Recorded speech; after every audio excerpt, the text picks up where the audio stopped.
मराठा आरक्षणाचा काळा जिया रद्द करा. काँग्रेस नेते विजय वडेट्टीवार आक्रमक. नेमकं काय घडलं पहा.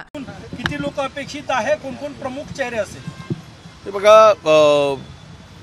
उद्याचा ओबीसीचा हा मोर्चा एक ऐतिहासिक असा मोर्चा होईल.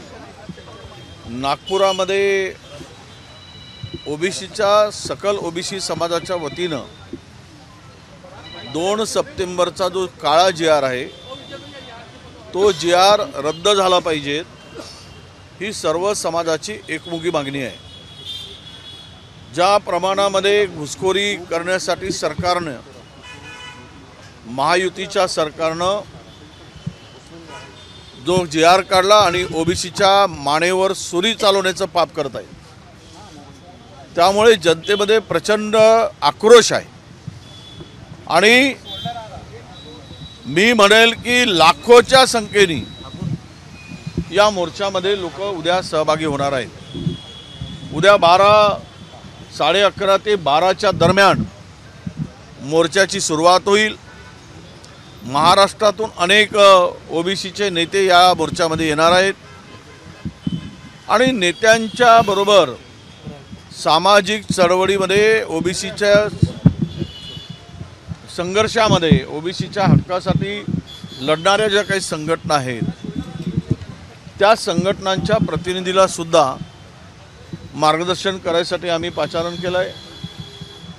त्याबरोबर विविध या विभागात आमचे ओबीसीचे जे काही तज्ज्ञ आहेत त्यांचा गाढा अभ्यास आहे ओबीसीच्या प्रश्नावर, त्यांना सुद्धा सकल ओबीसी समाजाला मार्गदर्शन करता येईल अशी व्यवस्था केलेली आहे. नेत्यांच्या भाषणापेक्षा या ओबीसीमध्ये चळवळीमध्ये काम करणाऱ्या कार्यकर्त्यांचे भाषण हे उद्या महत्त्वाचे ठरणार आहेत. आणि मला वाटतं हा मेळावा म्हणजे महायुती सरकारनं, फडणवीस सरकारनं जो GR काढून आमचा DNA ओबीसी म्हणून सांगितला आहे,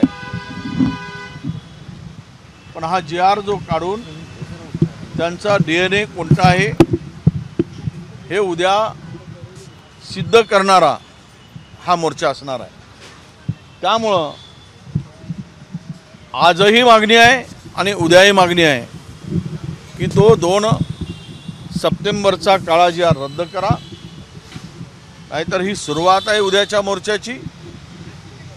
जिल्ह्यामध्ये उद्या महायुती सरकारला लोक फिरू देणार नाहीत.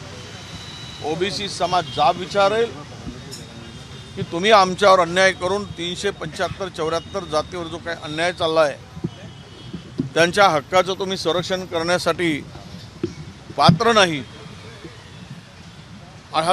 याचा सुद्धा जाब ओबीसी जनता, मंत्र्यांना, आमदारांना, सर्व लोकप्रतिनिधींना, जो या लढाईपासून दूर राहील आणि ओबीसीच्या मताच्या भरोशावर काम लढेल, परंतु तो मात्र ओबीसीच्या हक्कासाठी बोलणारच नाही, त्या सर्वांना जाब विचारण्याचं काम सुद्धा जनता करेल. तर मित्रांनो, एकंदरीत संपूर्ण प्रकरण पाहता या संदर्भात तुमची काय प्रतिक्रिया आहे खाली कमेंटमध्ये नक्की सांगा. चॅनलवरती नवीन असाल तर लगेच आपल्या महाराष्ट्र फर्स्ट या YouTube चॅनलला सबस्क्राईब करून बेल आयकॉन नक्की दाबा.